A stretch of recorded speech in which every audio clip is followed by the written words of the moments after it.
what we're moving on to is more factoring trinomials, and well, I guess it's the first time we're doing this. But what we're doing is we're going to start with exercise 1 with reminding you on how to FOIL or the distributive property. It doesn't really matter how you describe it. So what we end up with is 15x squared plus 21x, and then the inside term would be 10x, and the last term, 2 times 7, is 14. And what we're going to end up with when we combine like terms is this. So the whole point of this lesson is for me, or you, I guess, is we're going to start with the trinomial, and I'm going to ask you to rewrite it in this form, which may seem like a daunting task, but what you should notice is this number 15 we were able to find because it was 3 times 5. Now, that's not the only possible way of getting 15. We could have done 1 times 15. But we have to do this manipulation in the middle to try to get back to this other piece. Same thing with that 14. Where did the 14 come from? It got there by 2 times 7. Now, that's not the only possibility, but hopefully I'll get you to a place where this will be very easy for you to do. So again, with the next one, just FOIL it out. I don't think I need to write all of this stuff out.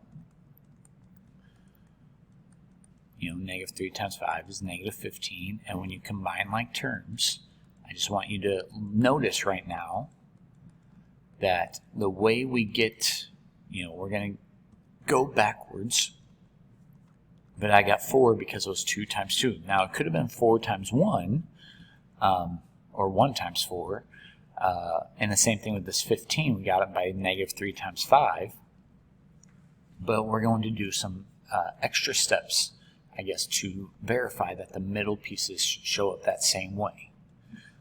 Just to move on to the next one, and if you get really good at this, you might even do the math in your head that you get negative 10x on the outside, and in the inside you get negative 4x.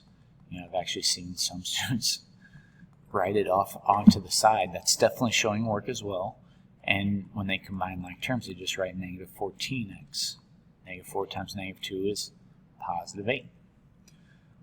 And then just one more, just as a reminder, 4 times 3 is 12x squared. I've also seen students write it like right here. 4 times negative 8 is negative 32x. 3 times 3 is 9x. And 9 minus 32, or negative 32 plus 9, we're looking at negative 23x, and then minus 24.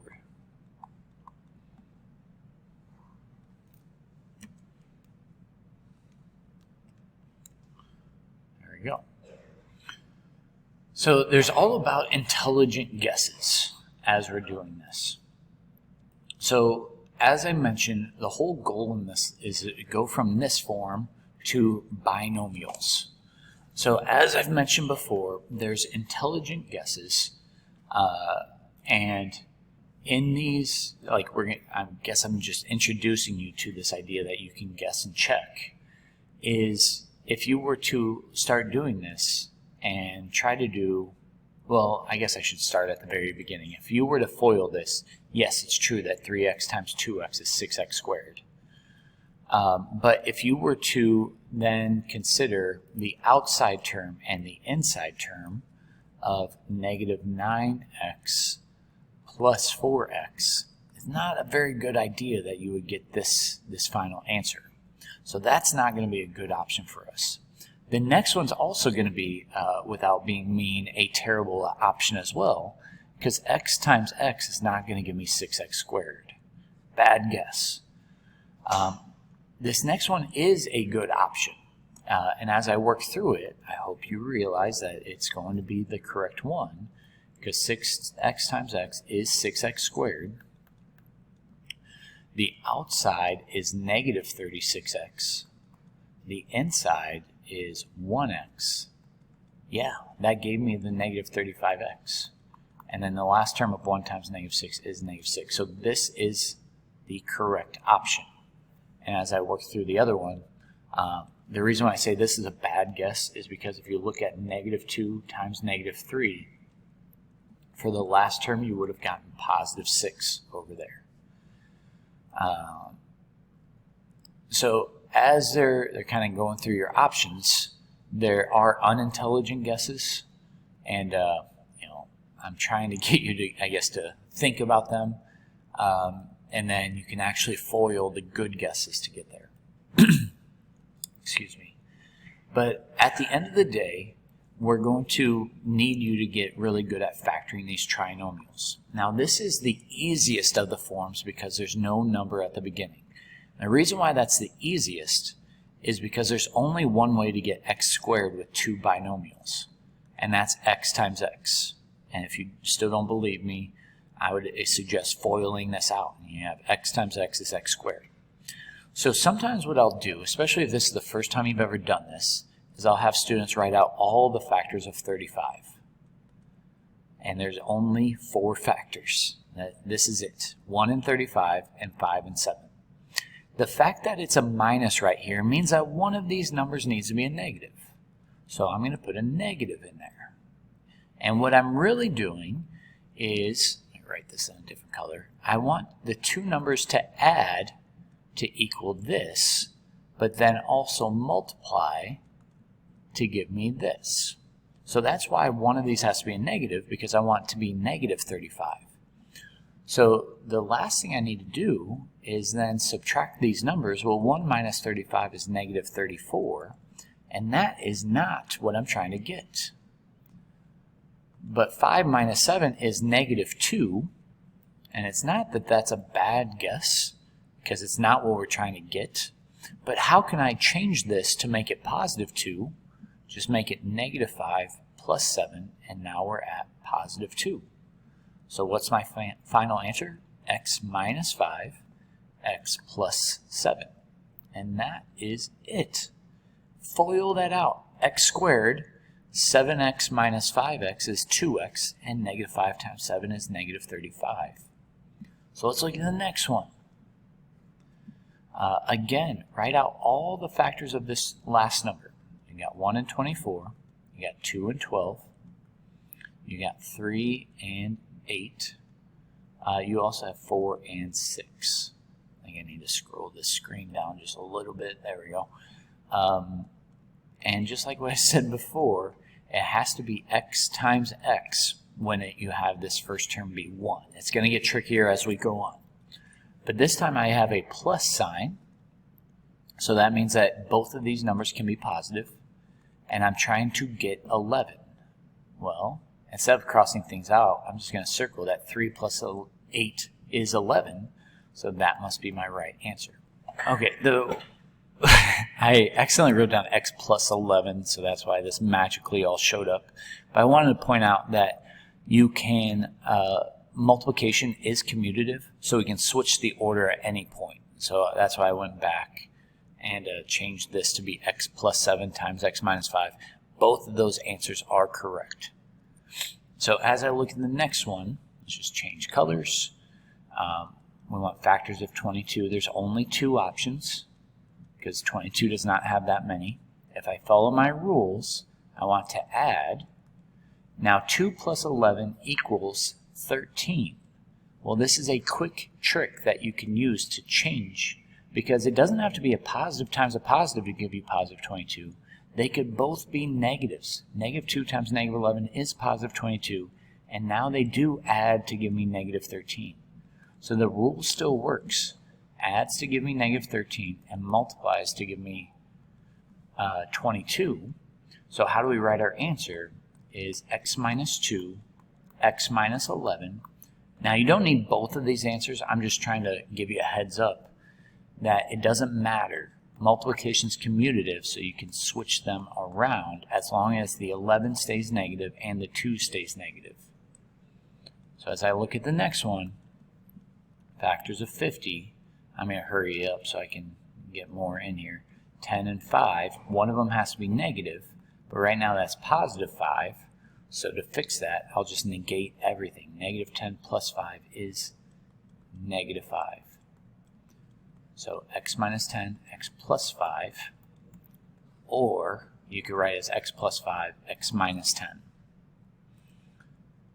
So this guess and check technique is also a strategy that we can do, and I'm a big fan of this, especially when this is a prime number, because there's only one way to get 3x squared, and that would be 3x times x. Now the issue that we have is there's a lot of options with 1 and 40. We could have 2 and 20. We could also have 4 and 10. We can also have 5 and 8. But notice that one of them has to be negative. So what I have to think about is if I were to FOIL this, and so that means one of the numbers has to be multiplied by 3, and then when I subtract it, it needs to equal 19. And without making you, like torturing you, I want to go with 3 times 8. Why do I want to do 3 times 8? Well, that's equal to 24x. Okay, and then this other piece would be 5, so that would be 1 times 5. You might be curious where the 1 came from. It was right there. That's equal to 5, and 24 minus 5 equals 19. So the fact that I had a minus in there means that I need to make a minus right there. So if this is not making sense, that's okay. A lot of students struggle with this the first time you're learning it. So what I'm going to get you to do is I'll get you to a point where there's another way that we could do this. But for right now, to keep this video short, I'm going to try and just stay with the guess and check. Because on this one, same idea, 1 and 18, 2 and 9, 3 and 6. This time we want to add, and yeah, guessing and checking is going to be your friend. And so the fact that I have to multiply something by 2, I'm going to go with this one again. Again, I know the right answer. If I did 6 times 2, I would get 12. And then if I put the 3 times 1, I get 3. And adding those two numbers together gives me 15. You might be sitting there and saying, well, how do you make it negative 15? Well, how about negating both those numbers, negative 6 and negative 3? Negative 6 and negative 3. Yeah, that'll work for me. So that is the correct answer. So unfortunately, right now, with the next couple of exercises, right now we're just going to start with guessing and checking. But if you notice with all of these, what's going to happen is it looks like I have a lot of prime numbers in here. With 1 and 15, 3 and 5. Well, there's only one way of getting 2, and that's with 2 and 1. So as I'm looking through my options, it makes sense that I could triple something, multiply one of those by 2, and then add it to the other number and get the correct answer. So it makes sense to me that I'm going to do 2 times 5, and then the outside term would be 1 times 3, and yeah, that's going to be my correct answer. You can double check by foiling. Okay, I know I'm going really fast through here. I'm trying to keep this video somewhat short. This one has a lot of possibilities. That might be it. And yeah, you just got to keep guessing until you get it right.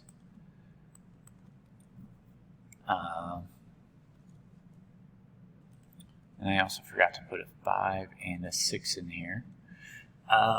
And we want to subtract this time in order to get that negative 30.